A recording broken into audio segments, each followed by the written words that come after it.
všetko raz príde, tak sa modernizujeme. Ideme do silnejšej zóny, musíme sa to naučiť. Myslím, že to euro bude dobre, že nás ekonomicky pozdvihne. Takže nie je vám ľúto koruny? Nie, nemám. Mám také rozpačité pocity, ale nie je nič. Človek si musí na nové veci zvykať. Euro prišlo, asi musíme sa prispôsobiť tomu všetkému, pretože či by sme chceli alebo nechceli, jednoducho to je Európa a zrejme sa to tak muselo stať. Tak ja nepodľahám nejaké nostalgii, ale takému daču, pretože trend ide dopredu. A Nechali ste si koruny na pamiatku nejaké? dačo som si nehal, áno. Môžete povedať aj aké? Viete čo, mám tam 20 korún som si nehal, 100 som si nehal a desiatky, päťky, dvojku.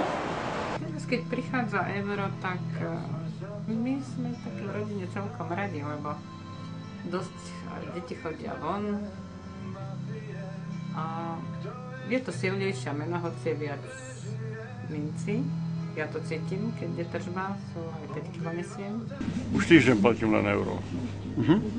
A ste spokojní s tým, ako to zvládajú predávači? Myslím, že áno. Nemal som žiaden problém. A využívate teda aj kartu, alebo len hotovosť? Kartu som ja vrátil, lebo som sa pár razy trošku sklamal.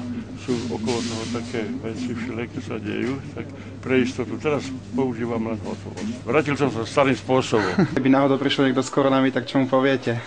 Tak voľno privrieme oči ešte.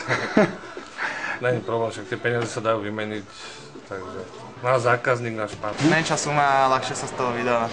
Takže tešíte sa, že už sa vlastne dá platiť iba eurom, hej? Viac menej, hej.